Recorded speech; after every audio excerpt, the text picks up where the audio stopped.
Hi everyone, thanks for taking time to watch this video. As you know from every email that you've ever received from Waymark, we put ourselves out there as a values-driven company. And one of the 5 values that we really subscribe to is helping others. And I feel like this is a time in the history of our country where everyone has been asked by others to take a stand to push more actively towards true equality for all American citizens. And this video is our attempt to do just that. So if you know me and respect me as a person, I hope you'll listen to this entire video. I promise not to preach, not to make anyone feel like their experiences with race or it should be minimized or even discounted. Instead, my simple plea is this. If you really think that there's no issue with race in this country, reconsider that decision. Do 1 hour of research using some of the sources that you wouldn't normally consult and open your mind to a different perspective. At the end, in the comments section, I actually gave a few different sources that I've looked at in my journey to actually help me see things in a little bit of a different light. And if after watching this video and doing in earnest 1 hour of research and you still feel the same, I respect it. I know all my clients are good people, and I know that everyone looks at the world with different lenses. So, to start, I was a white guy, still am a white guy, growing up in a mostly Irish Catholic suburb of Boston. I had your typical suburban upbringing. Went to public school, played outside until the street lights came on, and attended annual 4th of July and Christmas parades. All these luxuries were provided to me because of my immigrant grandparents from Nova Scotia, Ireland, and Italy. And I'm greatly indebted to them and into the country that they assimilated. Between this and my experience as a Boy Scout and Eagle Scout, I've always seen the flag, the United States, and its flag as a symbol of reverence. So, rewind back to 2016. I see Colin Kaepernick and other NFL players kneeling during the national anthem. And I, like many Americans, said, how dare they? How dare they respect our country that allows him to earn millions of dollars playing a child's game? Although I acknowledge that black people do have it tougher than white people, no question. If they just worked hard, just like Chris Gardner in the 2006 book and movie Pursuit of Happiness, they too could achieve the American dream. But fast forward to 2020. In the span of 3 months, Ahmaud Arbery is killed because he was jogging in a white neighborhood. Breonna Taylor shot 8 times and killed in her own Kentucky apartment because the police mistakenly assumed that she was selling drugs at midnight. George Floyd is suffocated for over 8 minutes and killed by police officers while 3 others watched. And finally, a white woman frantically calls 911 in Central Park because a black man, black bird watcher, Harvard bird watcher, asked her to leash her dog in a dog restricted area. She subsequently says, I will call the police on you and tell them that there is, quote, an African American man threatening my life. She knew at that time that that was a huge threat because the police may come, believe her, and potentially do something very dark to that Harvard bird watcher. So this perfect storm of racial injustice and the subsequent protests caused me to pause and reconsider my stance on Colin Kaepernick and racial matters as a whole in the United States. I was forced to humbly admit that I had spent more time researching a lawnmower than I had researched race relations in my entire life.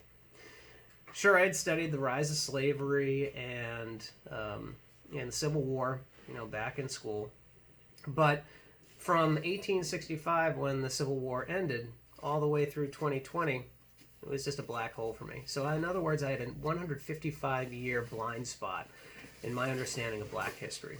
It was a sobering and sad realization, and something that I took it upon myself in the last couple weeks to really try to remedy.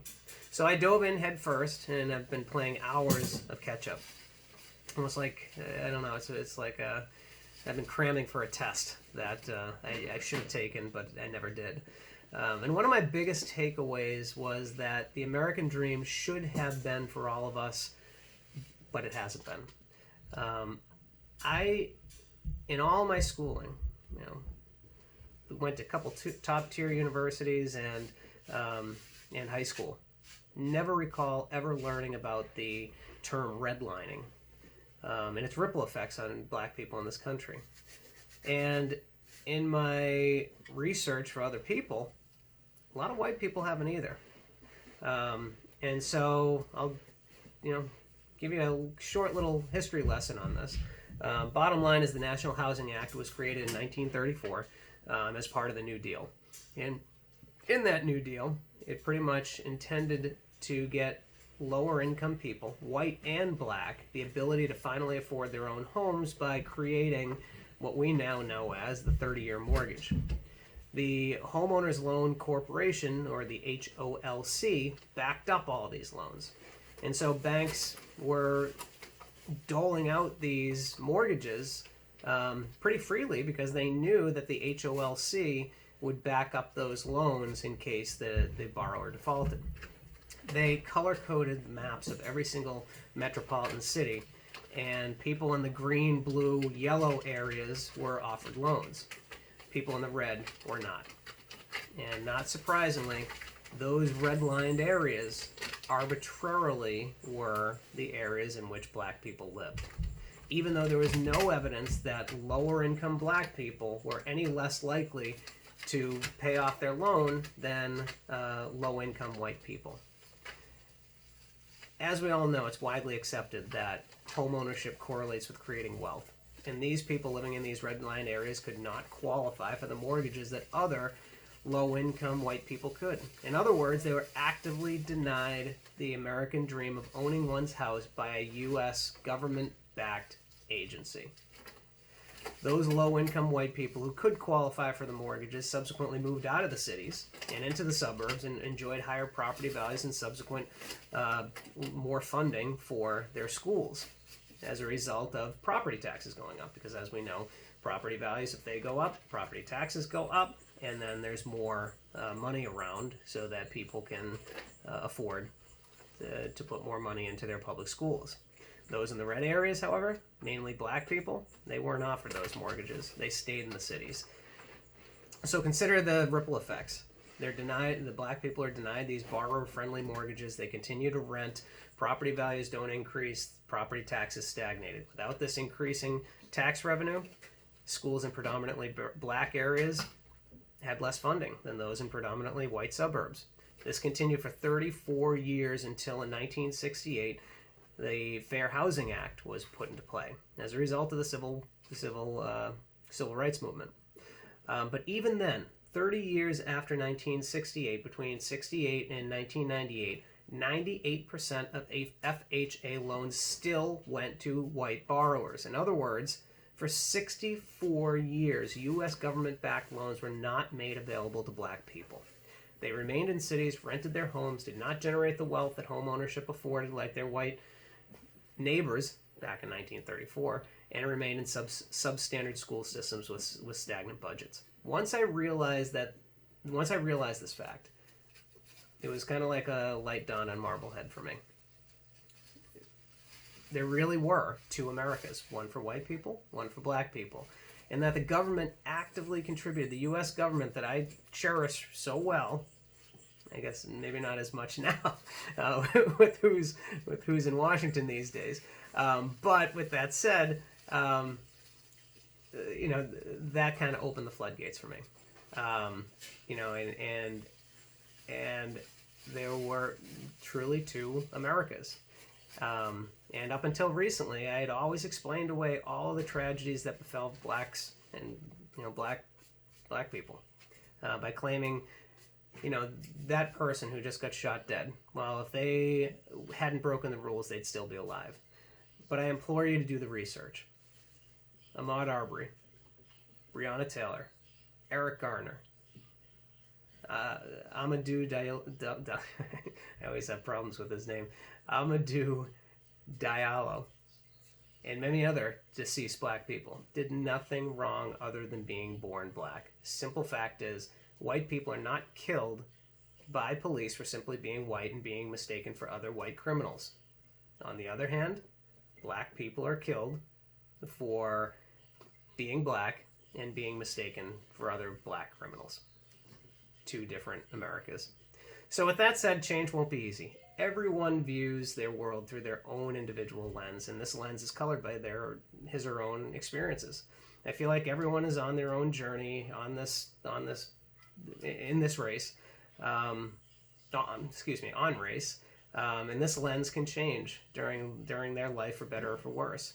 If they had really bad experiences with black people, like my grandfather, who was robbed at gunpoint by two black men at his A&P supermarket where he was the manager, or my neighbor, who was threatened by a black student because he apparently wore the wrong shoes. That lens may never change, but for most people, their lenses are ever changing. And when they witness the events over the last few months, their lenses are ripe for change. And this is where I am personally, where I am now. My lens is being open to being challenged, and it is changing. So we as an office, as a company, concluded that although we may not be the problem, we're also not the solution. And today I'd like to change this. So Waymark will make a donation to the United Negro College Fund, or UNCF. It was founded on the ideal that education is a human right, and it's training the future black leaders of the United States. We also want to be allies in the fight against racism, and I hope this platform, this video, will light a small flame in you like it did with me. Please take me up on the offer to spend an hour researching racism in this country. In the comments, I've listed some resources that have helped me, and again, as I mentioned, it probably would take about an hour of your time to go through these resources and thoughtfully think about them. Don't just go back and start poking holes in all the different little pieces where you might not agree, but just get kind of a general sense that things may not be what you've always thought them to be. And so I hope you take this in the light that it's intended to be. I'm not trying to cast blame or say that one person's experience is better than a different person's experience, but I think as Americans we need to always question what we're doing and always make it better. So in the words of James Baldwin, he said, quote, "I love America more than any other country in the world, and it's exactly for this reason I insist on the right to criticize her perpetually." Thanks for listening.